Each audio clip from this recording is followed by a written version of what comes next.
Hello and welcome to episode 148 of the Ego Chall Podcast. My name is Preston Byers, and as always, I'm joined by my co-host Justin Binkowski. And on today's episode, we're talking about the first major of the Call of Duty League season. It's happening this weekend in Madrid, Spain, and we also have some matches that we have to catch up to because we didn't do an episode recently. So we got a lot to talk about in general. Before we get to any of that, how are you doing, Bink? Yeah, I'm doing all right. Like you said, finally, it's finally land time. Literally, it starts at like 10 a.m. Eastern tomorrow, so like 16, 17-ish hours from now, at the time of recording at least. By the time you guys are listening to it, it'll probably be even less than that. So, the first land of 2025 season and Black Ops 6 season is rapidly approaching. Finally here. Feels like it's been a long time waiting, but it's here. We're ready to break it all down and get this show on the road. Yeah, so because we missed the matches from the last week of qualifiers, we're not going to completely skip over them, but we're certainly not going to focus on them too much because, like you said, by the time that people listen to this, the major will already be happening or just about to start. So we want to focus more on the actual major and preview that versus kind of put the attention on the matches that don't really mean as much now that we're a few days removed from it all. But we will reference back to them obviously because we were talking about it before the weekend, but the qualifying or the seeds, excuse me, for those qualifying matches were very important, and we were expecting some movement in the standings as a result. But let's talk about the major real quick because obviously we just been waiting. It feels like an eternity now, just for some kind of major and some kind of LAN action, and we're finally getting that. And on top of that, this is the first European major or CDL event in almost 5 years, which just seems crazy. We've only really had one in the CDL's history, and now we're getting another. The first time that the CDL has gone to Spain, the first time that major Call of Duty tournament has been to Spain, and I don't know how long. I don't know if like there was a ESWC at one point, or Yeah. if there was some kind of tournament or like a Gfinity. But it's been a while, if ever, that some of the top players and top teams in the world have been to Spain for a competition. So that should be really exciting. Obviously, we have the Miami Heretics, an all Spanish team involved in this.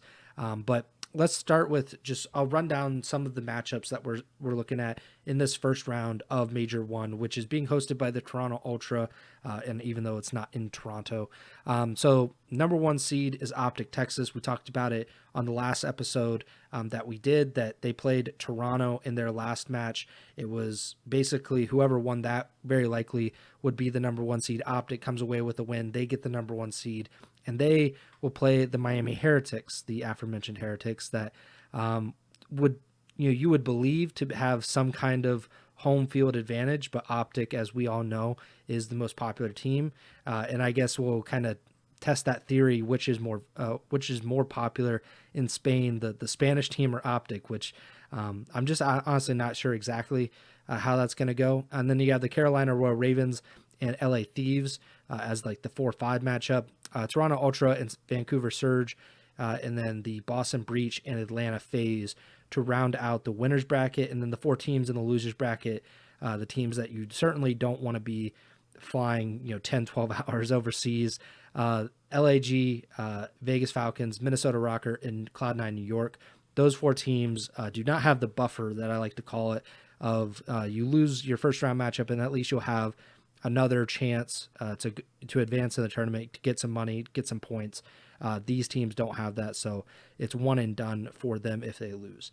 Any matchup that in particular you want to start with and talk about, because I think this is about as good of first round matchups as I think I could have predicted.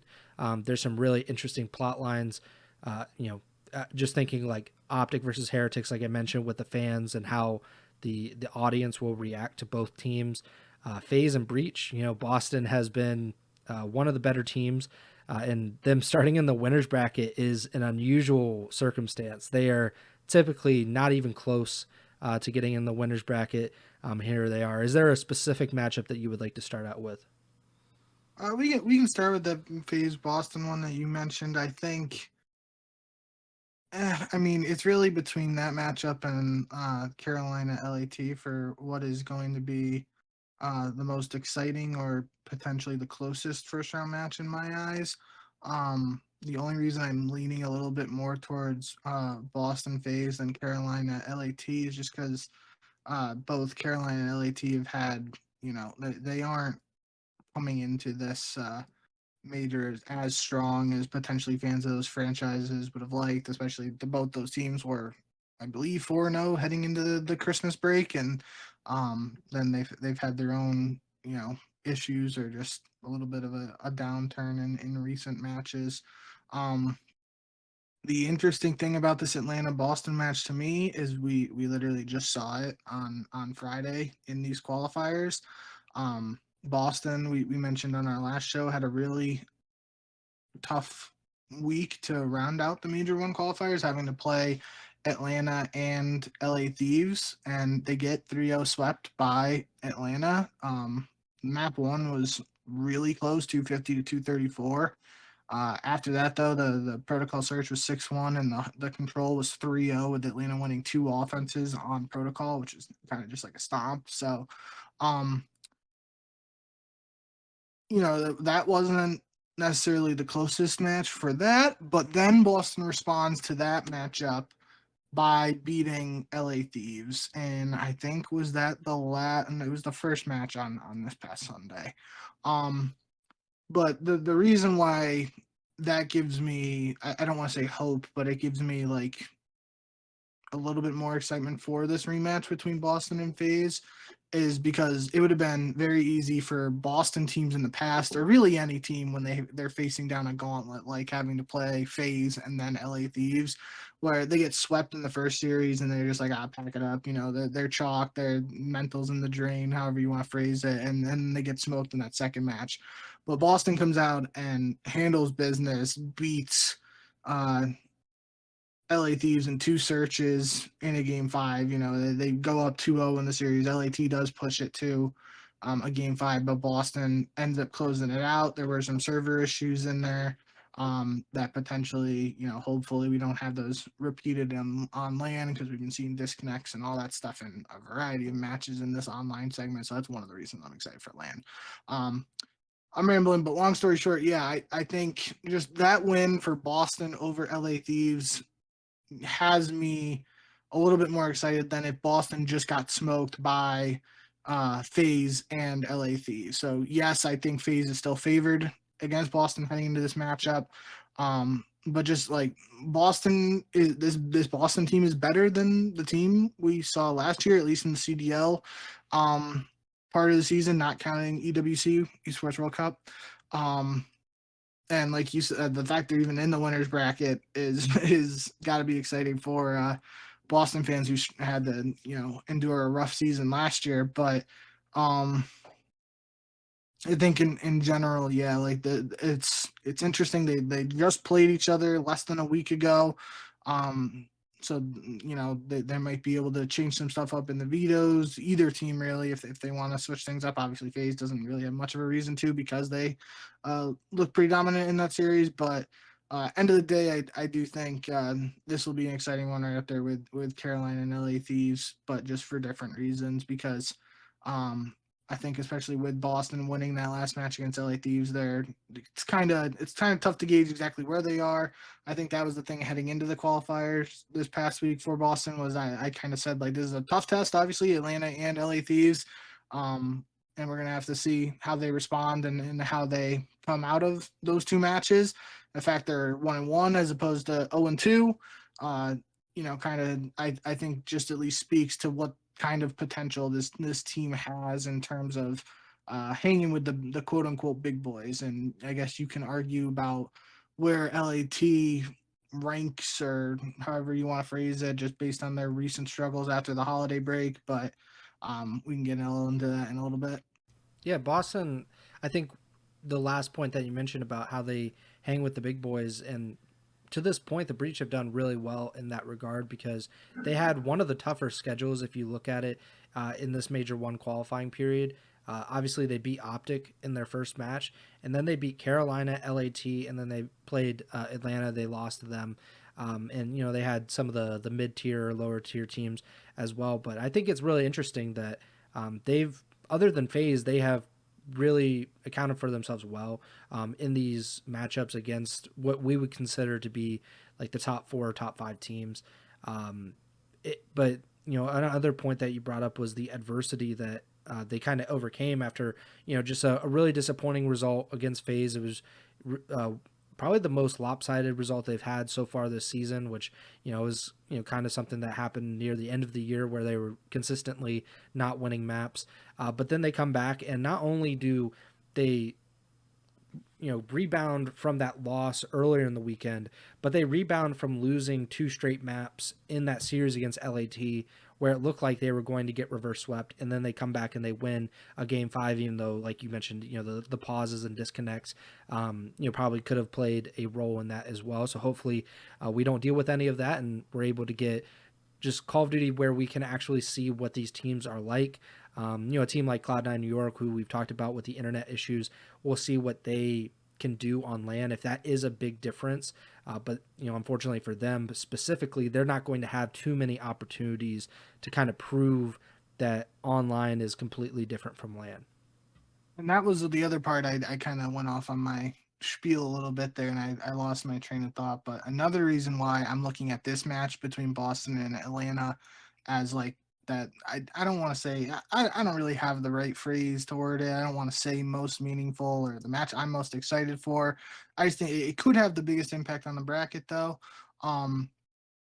Especially in comparison to that other Carolina LAT match that I'm looking at, just the way the bracket shook out. Because whoever loses Boston FaZe drops down to face Cloud9 New York. And we did see Cloud9, force Atlanta to a game 5 on the last day of the qualifiers. Atlanta ended up winning 3-2, but obviously that's a little bit more indicative, I would say, of the form and performances that people were expecting of this C9 roster heading into the year. So, Atlanta versus Boston, there's a world where whoever loses Atlanta versus Boston drops down to face Cloud9, and then Cloud9 shows up on LAN, and that team that started in the winner's bracket is heading home from Madrid in top 12. There's a lot of question marks there because I'm pretty sure Cloud9, I don't know if Cloud9 played Boston in the qualifiers or not. But we obviously know they played Atlanta and they lost them. So even if Boston beats FaZe, who FaZe just beat them, and Atlanta just beat Cloud9, like there's still some wacky stuff that could happen on LAN. Obviously, we talk about that enough on the podcast, how you can't expect, everything to go exactly according to plan or exactly how you would expect things to break down on paper. So I bring that up because in comparison to that, like sort of trio of teams of Boston versus Atlanta and the loser plays Cloud9, that Carolina versus Las Vegas, Carolina versus LA Thieves match, the loser of that match, which I do expect to be a close one, drops down to face the Vegas Falcons.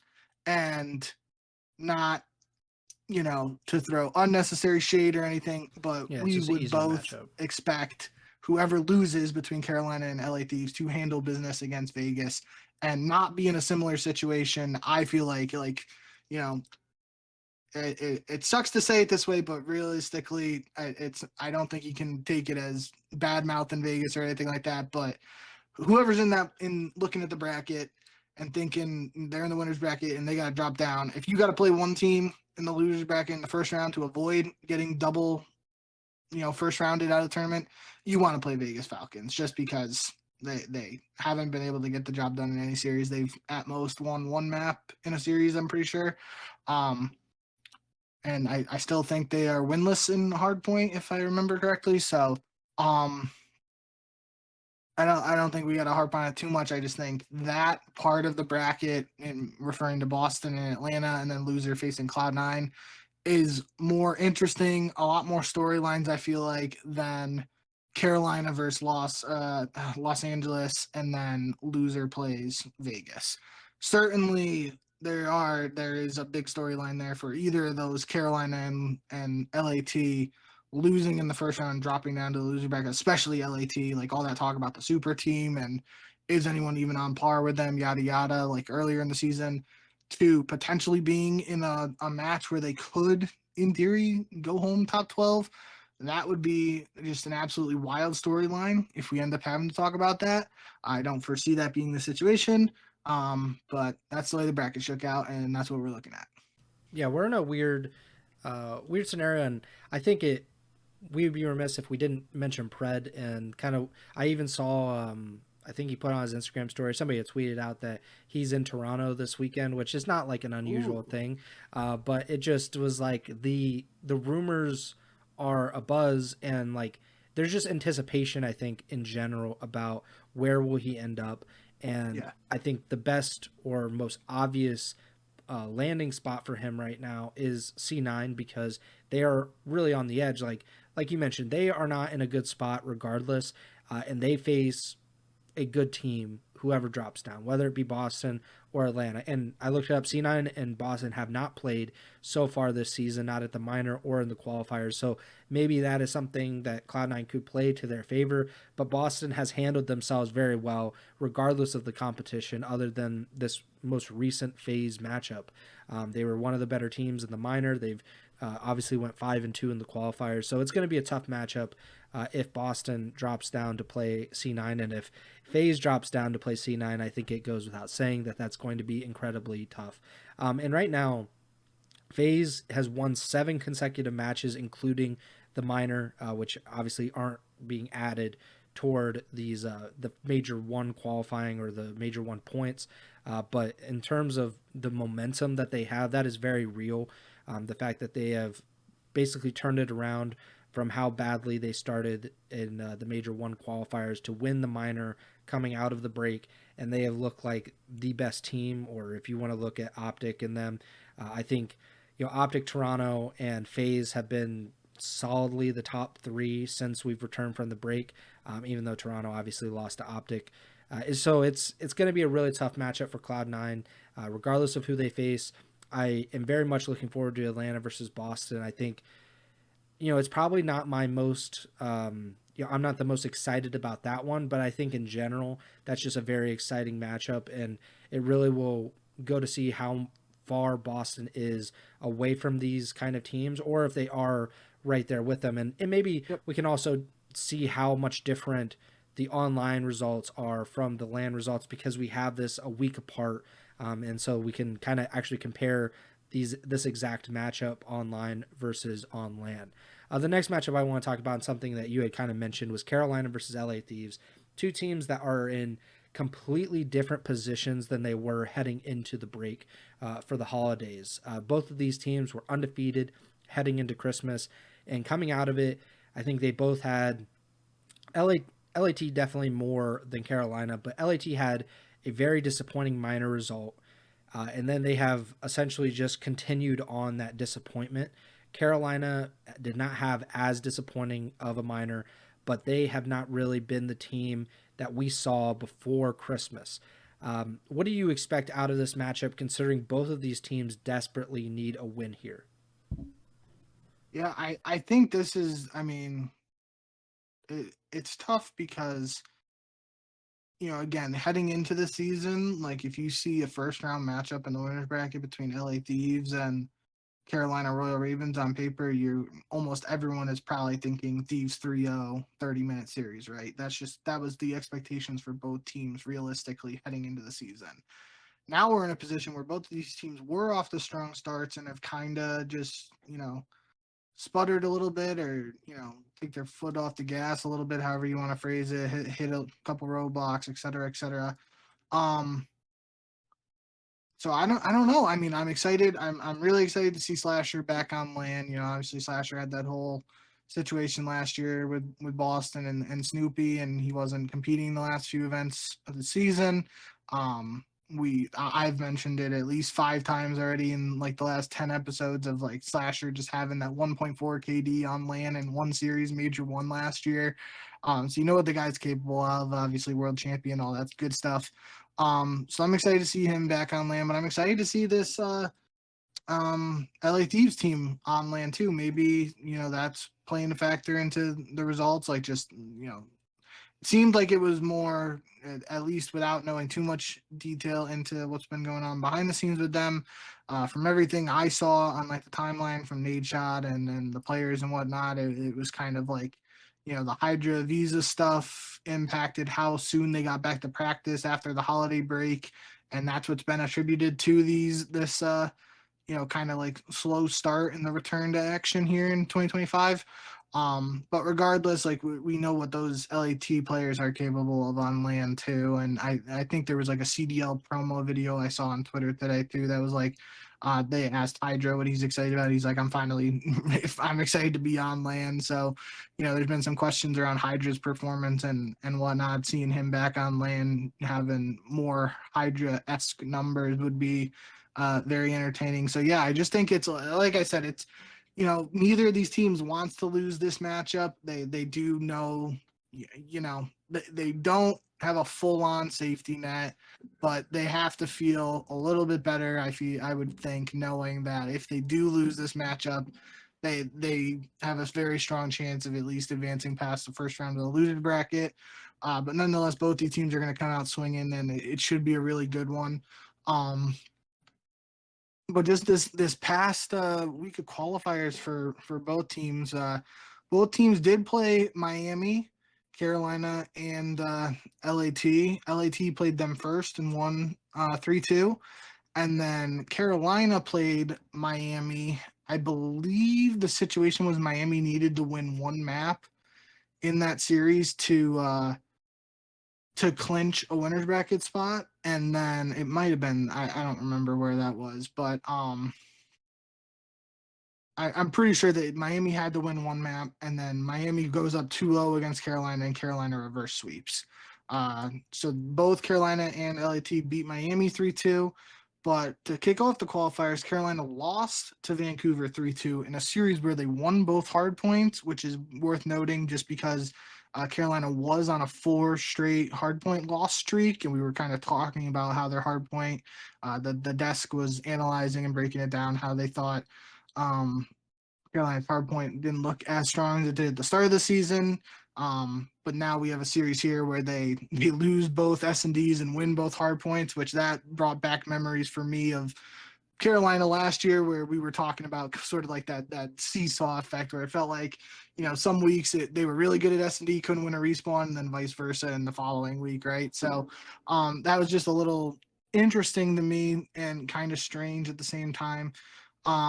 So Carolina does go 1-1, but they very realistically could have been 0-2 in these qualifiers heading into this last match. But they did. This is now their second reverse sweep, as far as I remember. Just shows the level of ice these guys have, and we have seen LAT reverse sweep too. So if either of these teams go down 0-2 in this respective matchup, there's a pretty good shot in my mind that it could end up going 5 maps either way.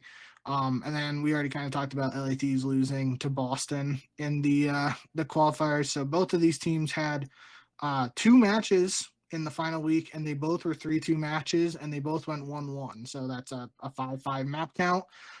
So they got a lot of reps in, obviously, heading into, most of these teams I saw left on Monday, I believe, and arrived in Tuesday, trying to, get rid of the jet lag and stuff. So those qualifier matches were probably the last meaningful practice they had outside of anything they were able to do today. So those reps could be invaluable. Just that's literally the maximum number of maps they could play in a qualifier week outside of scrims and whatnot. So we'll have to see what version of both these teams show up, because if both these teams show up in their pre-holiday break form, this could be an absolute banger matchup. I still think it's going to be a really good match, but it could be like 2 Titans showing off. And I think both of these teams now are out to, in more, I'd say it's more important for LA Thieves to kind of show up and show that they are deserving of that super team moniker or nickname. But even for Carolina, I know we talked about it in like our New Year's resolution episode or whatever, just the fact that like for this Carolina team to get out to this hot start that not a lot of people expected, you want to keep you don't want people to have a reason to doubt you. And if you show up to this first event and struggle against LA Thieves, and then you beat Vegas Falcons and you lose in the second round of the loser bracket and get a top 8 finish, like that's a reason there for people to start doubting this Carolina roster. And then you're talking about all those other things like roster changes, what does the team need to do differently, yada yada. And I think that's just not where Carolina wants to be after such a strong start that they had. So I'm excited for this matchup, excited for the implications, and I think this should be another good one. Yeah, that's a good point that both of these teams have a lot to play for. And just in terms of momentum, of course, like we have mentioned already, they drop down, they play Vegas. They both should expect and probably will win that matchup. So they'll at least get to the second round, whether it be winners or losers. But, in terms of momentum, just getting back into the swing of things, being able to get to the winners semis, I guess, would be a big thing. I think certainly LAT, if they lost, it would be a much bigger deal just because it is LAT. We almost kind of anointed them champions at the beginning of this season, or after their hot start. We just said, oh my God, look how talented and great this team is. And if they fall flat, then the noise around them grows so much louder, especially if Nate Shot is going to keep talking about them and saying like they need to pick it up, so on and so forth. Like, we've talked about it before, but I think it adds, I don't know if it adds pressure necessarily to them, but it definitely adds some kind of noise and distractions to the online stuff where people are now talking about it. I don't know if it actually helps the team or anything like that, but I guess we'll kind of have to see. But yeah, if they are anything like they were before the new year, this should be the best matchup of the weekend, or definitely the best matchup of the first round, because you're getting two teams that are at their absolute best. We just don't know if they actually will be at their absolute best when it comes to Thursday. Before we go any further, I want to say hello to Username and Christopher Mendez in the YouTube chat. Appreciate you guys stopping by and tuning in. Next matchup I want to talk about was that. I just want to say real quick too, shout out at Breaks on Twitter, who replied to my tweet that we were going live and said he subscribed, and we officially hit 200 subscribers on the Ego Chall Podcast YouTube, which is awesome to see. Yeah, shout out to Breaks being the 200th subscriber. We'll send him a hat or something. We definitely won't, but I'll just say I did. Next matchup is Optic versus the Heretics. Like I mentioned at the top of the show, this is probably in terms of the crowd atmosphere, this is the one that I'm most excited about. Not necessarily the gameplay, because I do expect Optic to win. I think most people probably do at this point, but the crowd can't be understated, and I'm just looking forward to it. I'm looking forward to how if Optic gets booed, really, because Optic never gets booed, never gets the like negative reaction from the crowd. But I think if there ever was a scenario, it would be something like this, where you have an all Spanish team in the Spanish capital. It feels like there should be some kind of shift in the audience. I don't know if that will be the case. I really don't, because Optic is a global brand and they certainly have their fans across the world. But I don't think it'll really have that big of an impact on the outcome. I just don't tend to think that actually has anything to do with it. But I'm just looking forward to it anyway. And there's always the chance that Real will pop off and be the superstar that I think we both think like he has the capability to be. And this will be a great platform for him to do that on. Just the major in general, but also just against Optic, and being able to show out against the most popular team on a gigantic stage for a guy so young. I think he's only like 19 or 20 years old. So looking forward to this one, but I certainly expect Optic to win. Is that kind of the mindset that you're going into this match with?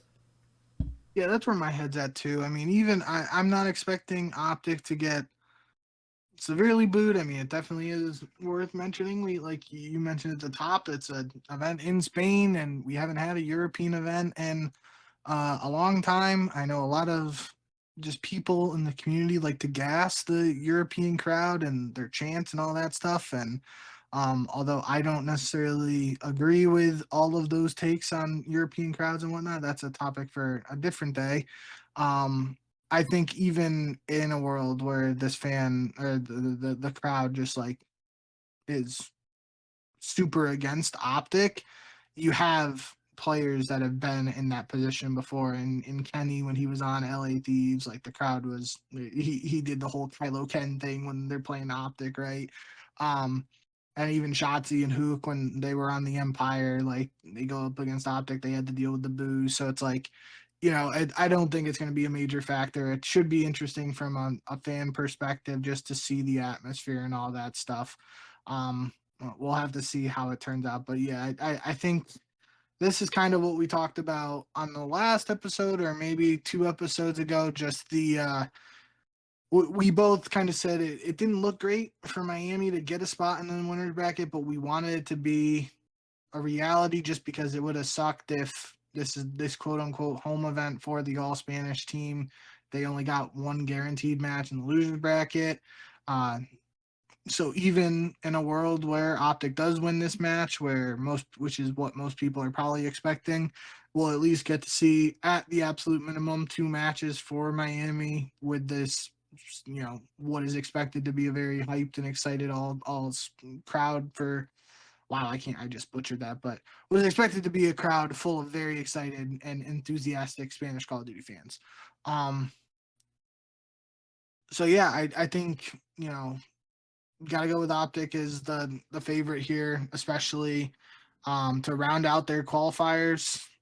Last week on Sunday, they did beat Toronto, like you mentioned, and that was literally a battle for the first seed. Optic wins it; they get the first seed. That's what puts us in this position for the Optic phase match.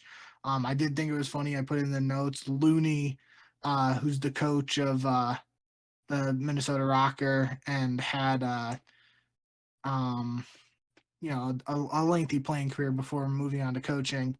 He tweeted on October 19th, which I assume was around the time that leaks and reports started happening of the 2025 CDL schedule. He tweeted, somehow, some way, if that Barcelona event is true, Heretics will play Optic first round. So he either saw the future or just had a super big brain moment there. And shout out Looney, because I thought that was pretty funny. Obviously, we've talked before about the whole Optic versus Florida Mutineers, and that entire I don't think rivalry is the right word, just the matchup history. Kind of hasn't been the same just in the past year with the transition to Miami Heretics. But who knows? Maybe this is the turning point for that, matchup, and maybe Miami comes out, stuns the world, and causes massive chaos in the bracket. That'd certainly get the crowd going, get a lot of people talking in the community. I just think Optics has been looking too strong, and especially I got off track there. Winning that last matchup against Toronto, who was previously undefeated in the qualifiers, and they looked really strong in Search and Destroy. We were talking about how they're, at this point, they looked like the best search team in the league, just because they had, I think, an 8-2 or 7-2 record. Their only 2 map losses were on Hacienda, which was the newest map added to the map pool for all the modes. But in this matchup between Optic and Toronto to end the qualifiers, Optic beat Toronto map 2 red card S&D to what I think was Toronto's first S&D loss, not on Hacienda. And I know I highlighted that last week when we were doing our predictions and previews of the qualifiers, as map 2 was the big one I had circled for that showdown between Toronto and Optic, just because of how strong Toronto had looked in search. And if Optic could pull off a win in the game 2, then things would probably look good for them. And then that's what turns out happening with a 3-1 win for Optic, gives them the first seed, sets us up for this juicy first round matchup on land with Miami. So long-winded way of saying, Optic Miami is exciting in, I guess, maybe not necessarily the same sense as some of the other matches we've gone over in terms of what could happen in the server. I think Optic's the pretty strong favorite just in terms of the talent on the team. But, maybe like you said, maybe the crowd could be the X factor, and maybe we see a wild upset. Yeah, I think we should also mention that, like, in addition to Optic just being this kind of unstoppable, like, to this point right now, they lost that first matchup to Boston, then they win that one against Cloud9 New York where they just absolutely roll them, and then they have that roster change. Pred goes out, Hoot comes in. They are 5-0 since then. They've looked really good, especially recently in the qualifying matches at least. if you look at Miami, they have lost all of their matches 3-2. They've lost in game five. Actually, the only match that they have not gone to game five was their first match, and that was against Vegas. Everything else has been to a game five. Of course, it just hasn't worked out well for them because they're 2-5 going in this, so they're 1-5 in game five so far this season. So not great, but I also think that if they're close enough, maybe they're able to squeak out a win. They're certainly not one of those teams like Vegas that we've mentioned where it's just like, okay, they can't really win this one particular game mode. They can't win, even two maps in a series. For Vegas, it's just been they fall short of the goal line every single time or almost every single time. They did end up beating Cloud9 last weekend, I think it was, or the weekend before. So they've been able to get to game five. It just, if they're able to win that fifth game, and that's going to be a tough challenge, especially like you mentioned, if Optic is going to be solid in search and destroy, I think it's going to be tough for any team to beat them, let alone Miami. But I'm, looking forward to it. I think it should be a pretty interesting matchup. Regardless, if you're thinking about just the crowd, then it's going to deliver, I think, on what people are putting it up to be.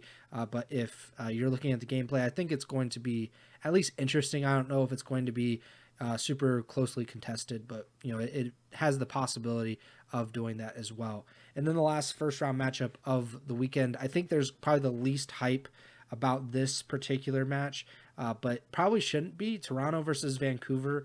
Of course, Vancouver is not on that level at least in terms of reputation.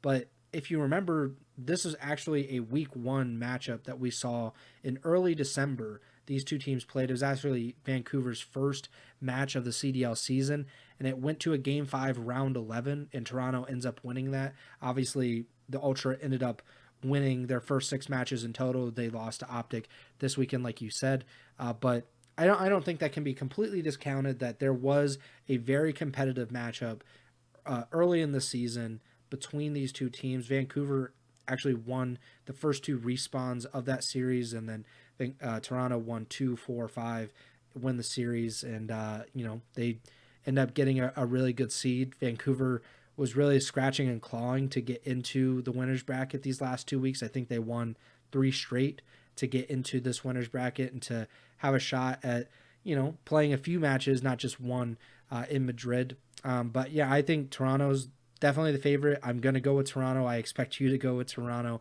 But is there any kind of intrigue here between the Ultra and Surge for you?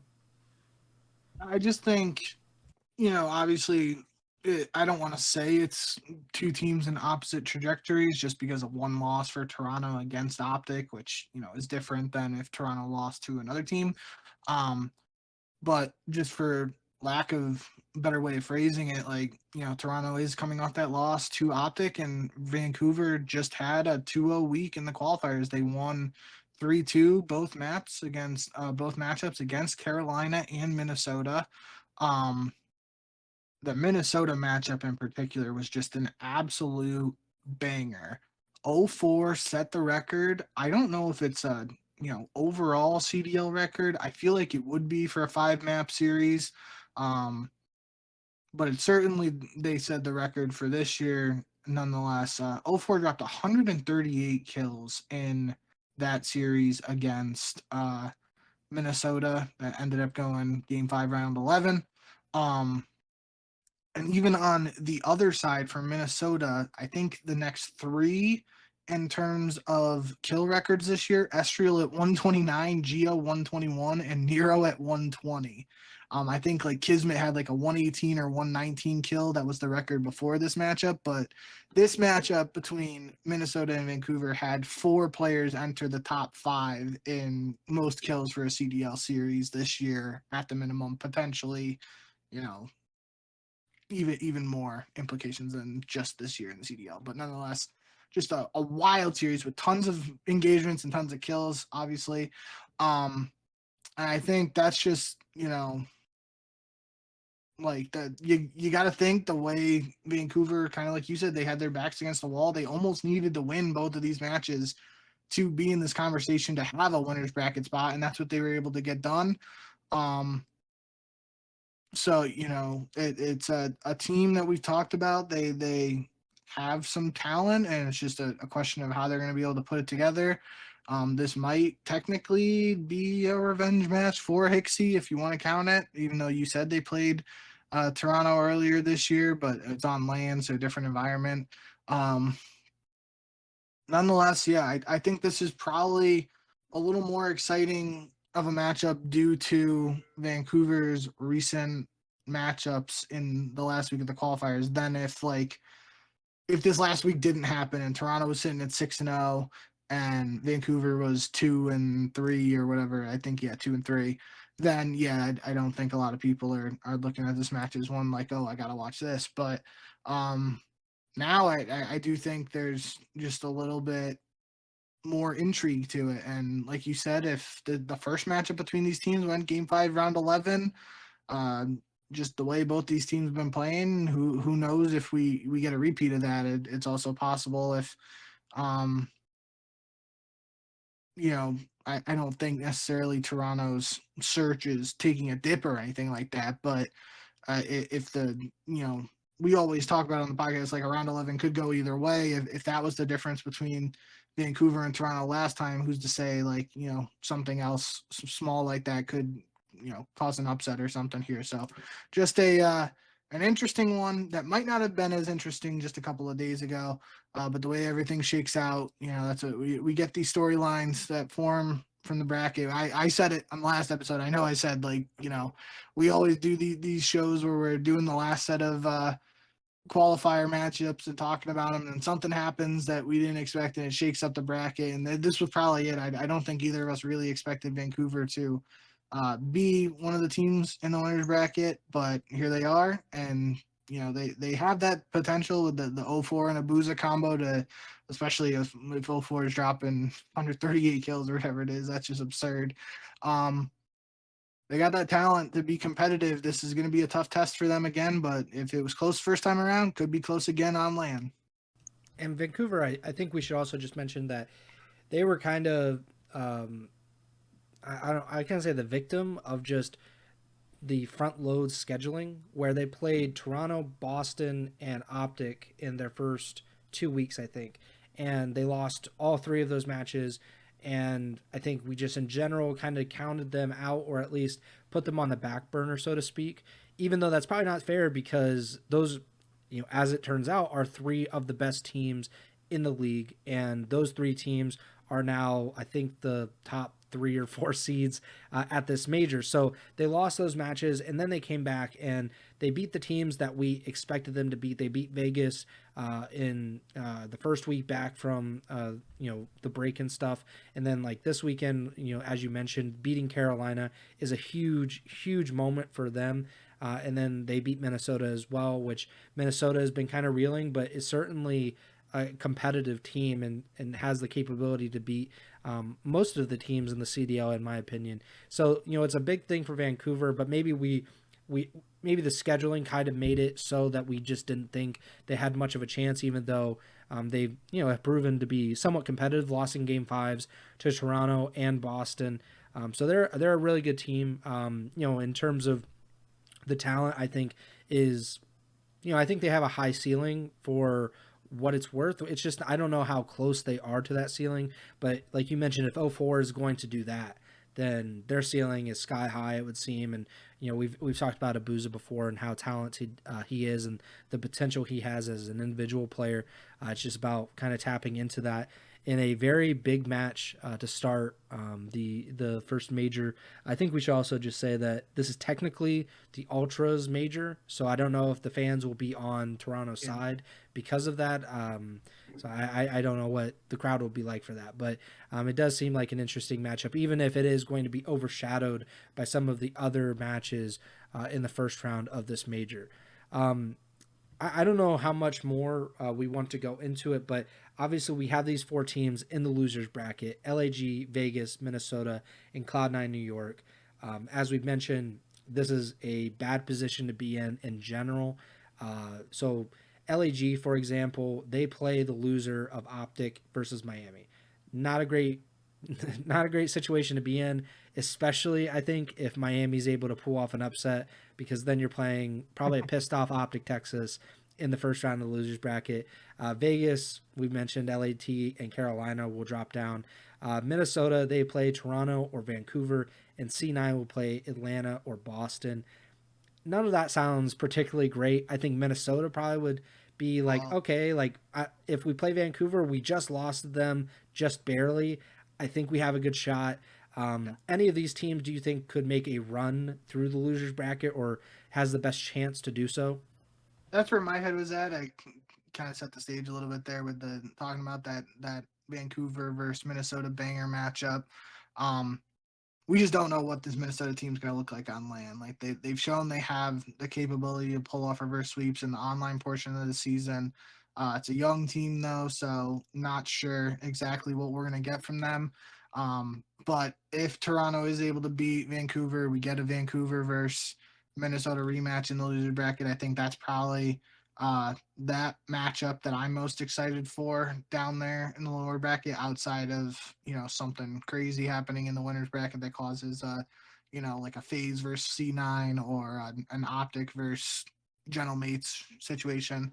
Um, so yeah, I think that's probably Minnesota's probably just the way things shake out in the bracket. Minnesota has a decent shot to pull something off, and because we've seen them pull off run in the minor with those reverse sweeps, I don't want to sleep on gentlemates though. If outside of the home crowd buff uh, potential there for Miami, the gentlemates squad just they have the potential to they have the talent and seem to be, I don't want to say necessarily hitting their stride, but they seem to be playing a little bit better in recent weeks. The only thing we have to judge that on for this past week of qualifiers was a 3-0 win over the Vegas Falcons, so can't put too much stock into that at this point. But nonetheless, just even before that, I think in the previous week, that was the week I was talking about them playing a little bit more Skyline hardpoint, getting Priest on a third SMG, and I think they went 1-1 in that week, but it still showed like good signs of potential for me. So Gentlemates could, if Miami drops down there, that seems like a winnable match for Gentlemates, but that just Gentlemates has had some winnable matches this year and just haven't had them go their way yet. So tough to put a lot of stock in them yet, but I do believe in all those guys on that team and the potential they have to turn things around from a rough start to the year. And then obviously Cloud9, I think that's probably just it's tough because the Gentleman Squad has 3 world champions on it, but just on paper, like that C9 team was had the highest expectations of the 4 teams in the losers bracket coming into the season. It's another really talented team, so they have the potential if LAN actually works out for them and they don't have the same issues they've had earlier in the year with online stuff. But yeah, I just think in general, tough situation to be in for all the loser bracket teams. Obviously, having the thought of just a one and done, basically. But I do think there are some winnable matchups here. It's just going to be a matter of what team drops down and how both those teams are playing, because it's also you got to deal with the fact of those teams in the losers bracket, like Cloud9, Gentlemates, and Minnesota. We can sit here and say on paper they got winnable matchups against certain teams, but at the end of the day, that'll be their first matchup on land. The team they're playing, even if they lose, well, even though they lost, they'll have had a rep on land in that environment already the day before. Um, so then it'll become a question of how much does that rep outweigh, or how much of a factor is that, as opposed to the psyche aspect of losing that first matchup and all that stuff. So long-winded way of saying I do think there is some potential for some of these teams in the lower bracket to cause some chaos, but might not be a ton of upsets. I think personally, we'll go through our predictions here in a second and get it in, officially done. But the way the bracket is shaking out, let's just say we go the way the winners bracket looks right now, there's the potential for Optic versus LA Thieves and then Toronto versus FaZe for a shot at the winners bracket final. And I think that's basically like a dream scenario if you could draw it up for just like unbiased CDL fans wanting to see the best action, like that was probably I know for me, we talked a lot about the top three heading into the season being LAT, Optic, and FaZe in no particular order. Then I had Toronto in four. I think that four spot was a little bit more contested before the teams actually played, but nonetheless, like right now, I think those are, you know, it's tough to say with LAT's little downturn, but they're four really good teams. And if those are the teams fighting for a shot at the winners final, then the winners final is going to be two just really tough teams that had to beat a previously really good team just to get there. And that's before the grand finals. Like that sets the stage for a really exciting major if it goes that way. Yeah, and that means it won't go that way because that's Yeah. typically if we think it's going to go chalk, it's going to Yep. go at least one way off the beaten path. And I think Carolina has a really good shot at kind of upsetting the apple cart, so to speak. Or we'll see what happens with Boston and Atlanta. But I think there's definitely possibilities for upsets. But like you mentioned, I think most people would think it's going to be chalk, and because those top four teams are very very good. The losers bracket, I think it's going to be really tough for any of those to make a run. Really far, maybe win two matches. I just don't see those four teams doing it. But if there was a team, I'm kind of out on Cloud9 right now, so I'd probably go LAG because I've been on the LAG bandwagon all season. I still believe that they're a good team. They're eventually going to have to show it or not, I guess. But yeah, let's go through the predictions real quick just to make sure that we have it, official and everything. So I think we're both going with Optic over Miami. Yes. I'm going to go with LAT over Carolina. Let's do the one. next two. Are you going with Toronto over Vancouver? Yes. Okay, and then Atlanta over Boston. Yes. All right, I'll go with Carolina over LA Thieves just so we have something different. I do expect LA Thieves to win if they show up in the form that we know they're capable of and everyone expects them to produce. But something about Landslasher, man, that's got me at least just thinking this could go Carolina's way. And I think like the nade shot reaction and community reaction to LA Thieves losing their first matchup at the major. I can't say on land because they played that case on land or whatever, but losing their first matchup and then dropping down to Vegas and just the like threat, even if it's a very, very minuscule threat of LA Thieves getting a last place finish at Major 1 after all the hype. Like, I think the community could go in like full on meltdown. Like, nade shots reaction should be a good clip. But we'll have to see if that's how it goes. I'll go with Carolina just for the memes and for the sake of having a different pick, but I do expect LAT to take this one.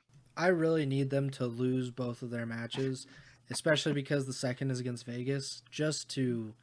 I will tune in to Nate Shot's stream or I will put on his Twitter notification, something. I will make sure that I'm there and seated for his meltdown if they lose to Vegas.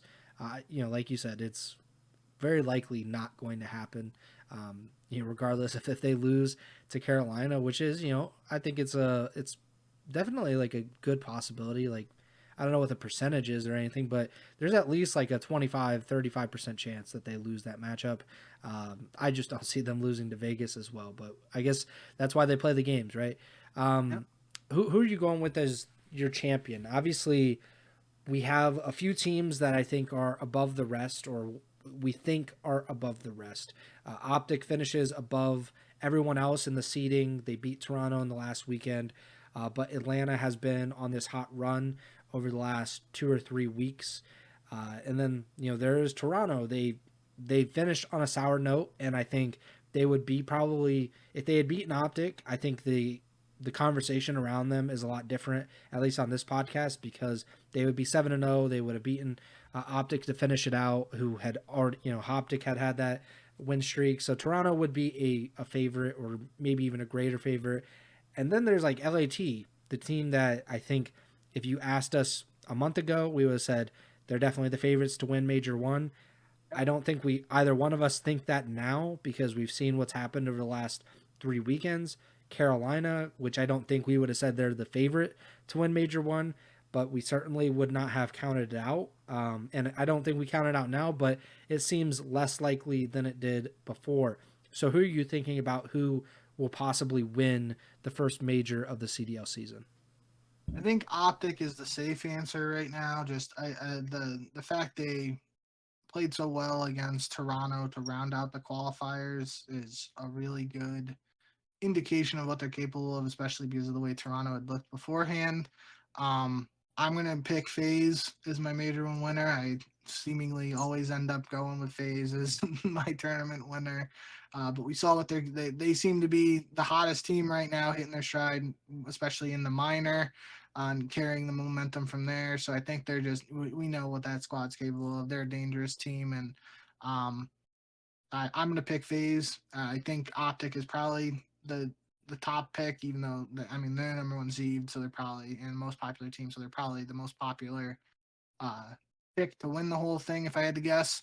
Um, but realistically, like not trying to say this as a cop out answer because I said I'm picking FaZe, but if we get that winners bracket breakdown the way we said it as like Optic versus LA Thieves and then Toronto versus FaZe, in my eyes, you can make a strong argument for all four of those teams to win the major. And it's going to come down to which team beats those teams and then beats the team that beat the other two teams. Or, I worded that poorly, but just, it's going to be, if that's how it shakes out in the winner's bracket, it's going to be a grueling tournament in just terms of good teams playing good teams. No easy road or cakewalk to the grand finals.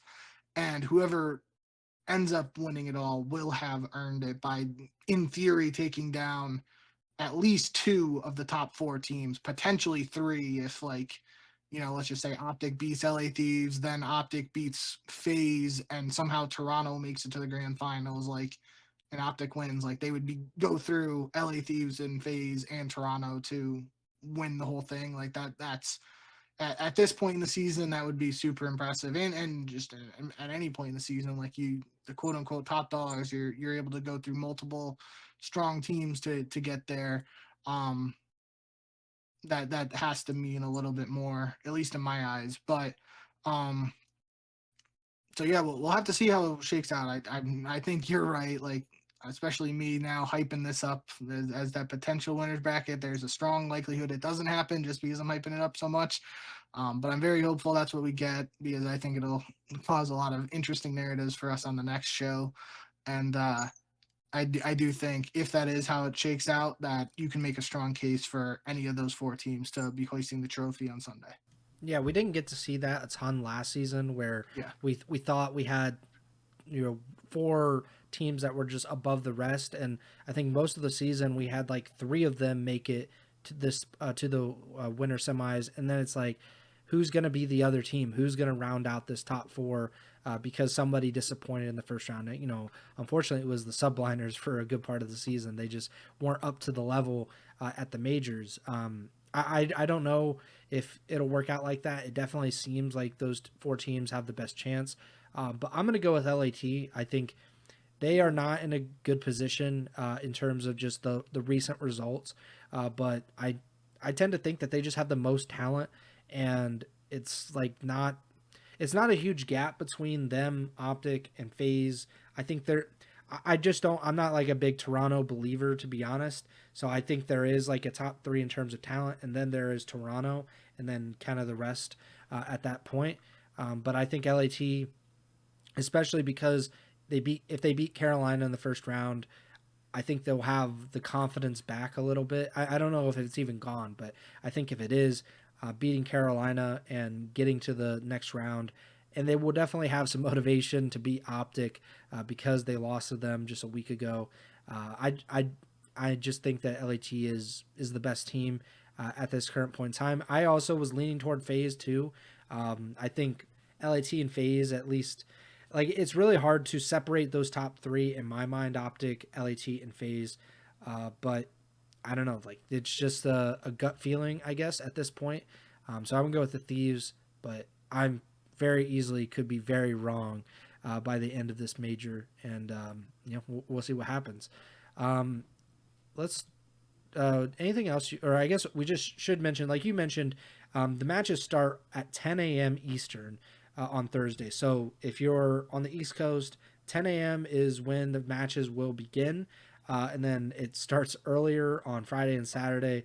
It starts at 8:30 a.m. on Friday and Saturday, and then again at 10 a.m. on Sunday. There's a useful graphic that the CDL tweeted out where it says set your alarms, and then those are the official start times for each of the rounds. So if you don't want to start at the beginning of the day, you could see what, if you're looking just for like the winners round two stuff, then you can go to that point. But I think that's something that we should mention before we just stop talking about the major as much. Did you have anything else on the major to talk about? Um, no, I don't think. I think we were pretty thorough on that. We want to talk about the Challenger stuff and the rest of the season. Yeah, so this was stuff that got announced about 5 days ago. So this is something that we would have probably talked about at some point if we had the most recent episode. But there, we talked about it on probably our holiday pods at this point. We were talking about like the Challenger stuff and what the rest of the season is going to look like because there was uncertainty about where Major 4 would be and how it would be hosted and everything. So the CDL announced on, I believe, the 24th that the fourth and final major of the 2025 season will be hosted by DreamHack at DreamHack Dallas. It will be May 23rd to the 25th in Dallas, Texas, which I think DreamHack was something that was rumored for last season, if I'm not mistaken. I think it was It was DreamHack somewhere in there. Atlanta, and That might have been it. Yeah. and it didn't end up coming to fruition. And obviously, we did not have a major. What was it? Major 4, Major 5 was without a host last year. So thankfully, it's not something like that this year. We will have a fourth major in Dallas, hosted by DreamHack, and the stuff that we talked about with challengers and the uncertainty about if Optic would be able to host a challengers event for Major 2. The CDL announced that there will be 3 challengers open events this season, starting with Major 2. So Major 1, obviously this weekend, will not have a challengers open as far as I know. I think I was talking about this with Bank before we went on the air, but I said that from what I remember, there was going to be a challengers event when they were in Barcelona, but then when the venue got moved and it eventually was changed to Madrid, I believe that's when the Challengers Open was kind of nixed for Major 1. I could be mistaken, but that's something I vividly remember. But regardless, Major 2 will have a Challengers Open, so will Major 3 and Major 4. The CDL announced that there will be $100,000 at stake for each of those events. And then just a shit ton of challengers points. There's 25,000 points for first place. I don't know how the challengers points like shake out and how many people have in general, but I thought we should mention that. They also mentioned that there will be challengers at the Esports World Cup, and that that'll happen with I think it's kind of like pretty much their version of the Pro Am, and like they had it last year, where challengers players can actually play against the CDL teams. That's not the case for the rest of the season, but they said that at the challenge or at the Esports World Cup, they will be able to compete with CDL pros and fight for a $1.8 million prize pool. So that's interesting and good that there at least is some kind of communication from the CDL and challengers players, because there's been just a lot of negative information or negative maybe resentment is probably a good word toward the CDL and toward Microsoft and Activision for how little has been communicated to challengers players about the future of the Path to Pro system. So at least there's something there. Any thoughts on that? All of this stuff, Major 4 being at DreamHack Dallas, or the Challengers Opens being, having 3 this season. Yeah, I think the DreamHack Dallas, pretty sure that was reported on earlier. At least the fact of it being a Dallas event was reported on earlier before the season started. So I don't think that comes as a massive shock. I think it was just like sorting things out and finalizing and making it official. Um, Never been to a DreamHack event myself, and I don't know what they entail. I'm pretty sure there's going to be Counter Strike at it based on what I saw, like people commenting on the timeline and stuff. Um, so regardless of the exact details of DreamHack, like just the fact of like it had it in theory it should have more of that like MLG event esque feel to it. Just multiple games, communities mingling, all that sort of feel and stuff that we've talked about, like potentially seeing a return to that in the future. Hopefully, fingers crossed. Um, so maybe this is a step towards that. Obviously, don't want to look too far into it. It could also at the same time be just like I don't want to say a way to save money, but it could, you know, if like the venue's already like set up and whatever, then like it could in theory be just a cheaper way of hosting the event. I don't know. Not gonna. It seems like most people are excited about this being at DreamHack Dallas and think it's a good thing. So I'm gonna tend to uh, agree and think hopefully this is a step in towards a brighter future of potentially more COD crossing over with other games and having more of an MLG esque event like what we saw in the past. But um, we'll talk more about DreamHack Dallas as we get closer to that Major 4, since we're only at Major 1 now. I do think the Challenger stuff is important, though, just because we talked about on one of the previous episodes not too long ago about Hex's comment of saying that like it seemed like there wasn't going to be a Challengers um, event at the Optic Major 2. I don't think Hex has said anything since this was announced by the CDL. So we don't necessarily know, like, does this mean the CDL stepped in and gave, Optic some financial assistance with the event? I would tend to think, like, yes, because that's what in the previous clip, I believe Hex said, like, if the CDL isn't helping financially, we're just not going to do it. So the fact that a Challengers event is happening at Major 2 makes me think that the CDL is helping in some shape or form. But we don't know for sure. Maybe Hex will talk about it at some point coming up. Maybe he won't. End of the day, though, just the fact that we know now, because it wasn't too long ago I was saying like what you just said. Like it was very hard for me to even try and find a schedule for Challengers online, and wasn't even sure if there was anything going on with Challengers at this event. It was very difficult to find any information, and just the fact that we have it laid out now. We know there's 3 lands, a Challengers final, basically Challengers champs, and then the World Cup if you do well at they laid out all the way you can qualify for Challengers finals and Esports World Cup through the Challenger system. So just the fact that we have that information now has got to be better late than never, right? Like we got it. It's there now. You know what you got to do if you're a Challengers player. Um, Limited opportunities, obviously, if there's only 3 events, and if you aren't one of those top teams to qualify for Champs or World Cup, like you got 3 shots to make it happen. So it's going to be a grind. That's what the pit is always, a grind, and it's always very fierce and competitive. Now more than ever, with especially with all the Vegas team coming in with the all Saudi roster, and last year the all Spanish roster coming in for Heretics.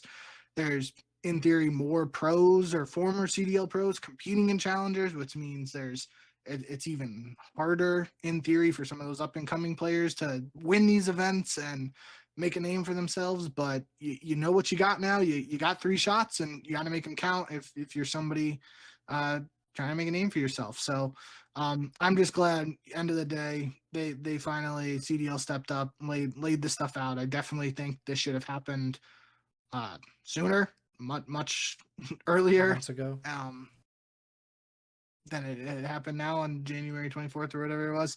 But can't think about that now. Now it's out there. We got it. We crossed the finish line in terms of just getting the basic information we needed. Now, like I said, you're a Challengers player. You know what you got to do if you want to make the season count. It's all laid out in front of you. You just gotta seize the opportunity and take advantage and go from there. Yeah, at least they know what they're playing for now, which was not the case like a week ago. Pick 'em so far this season. So I went 7-2 in the last week of the qualifiers. You went 5-4. So you are ahead by 2 matches, 34-19. I'm at 32-21. Obviously, there probably will be some changes during the major. So we only picked the first 4 matches, the winners bracket round 1 matches, but then we'll text each other as the tournament is going on and give our picks, and then we'll update you guys on the next episode how we did on our picks. Enjoy the major, obviously, on Thursday.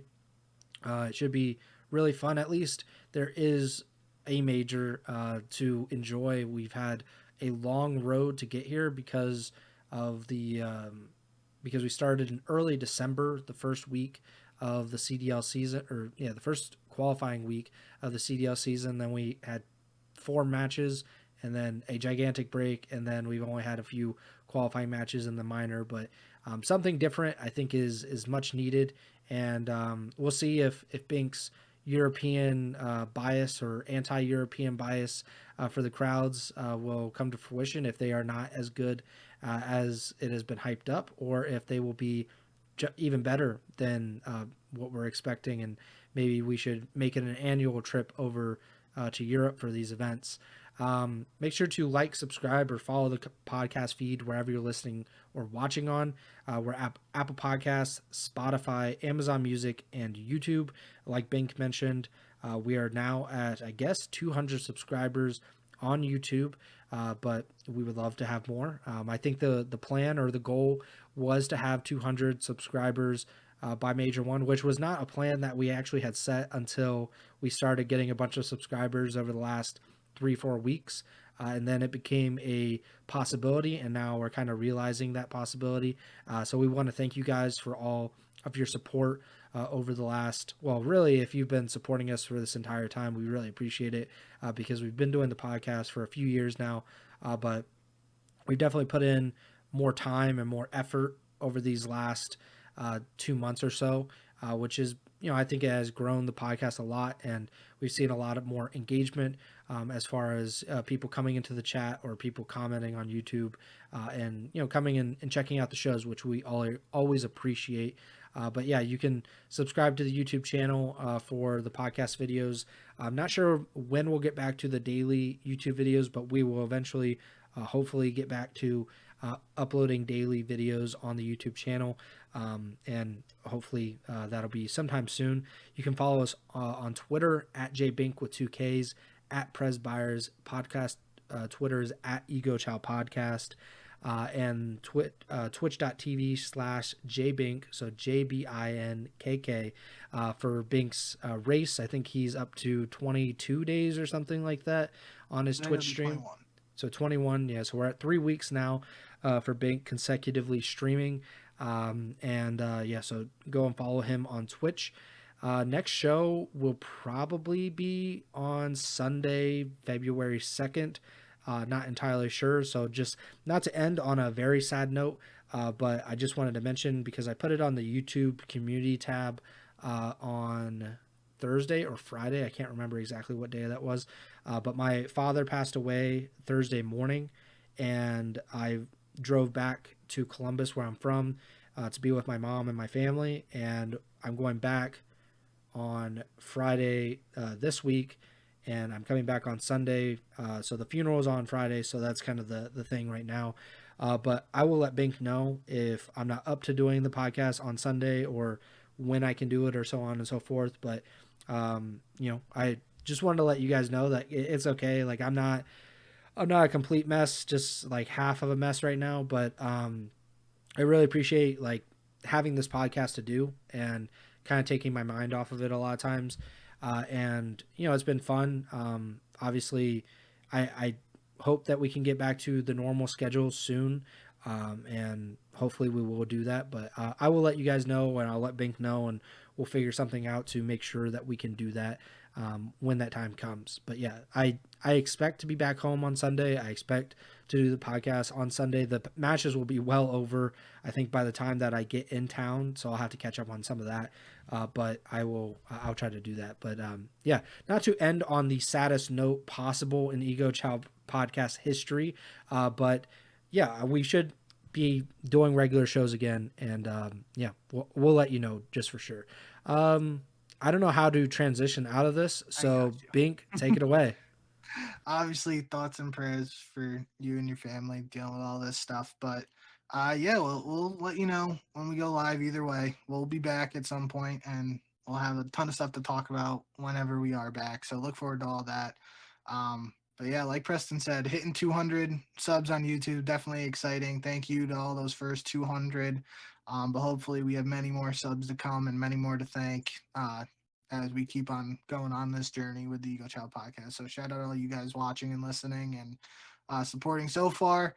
Um, but yeah, Major One, it's here. Like Preston said, if you're on the East Coast in the U.S. or just anywhere in the U.S., make sure you check out the CDL's Twitter for that graphic of the start times and in your local time zone and all that stuff. I know I'm already internally debating whether I'm gonna wake up for the matches on the next couple days. Tomorrow should be okay, 10 o'clock Eastern my time, but after that, it's a little earlier than I like to wake up. So we'll have to see how I do personally with that. But end of the day, we got a lot of exciting things coming up for the podcast and with this major in general.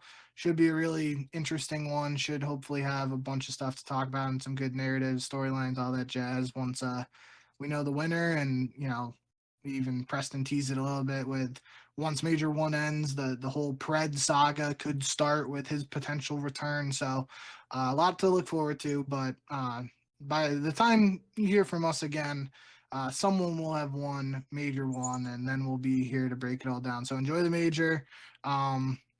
We'll be back at some point. We'll let you know when that is, and just thank you for all the support overall. Really do appreciate it. And yeah, that does it. So remember to send the chow.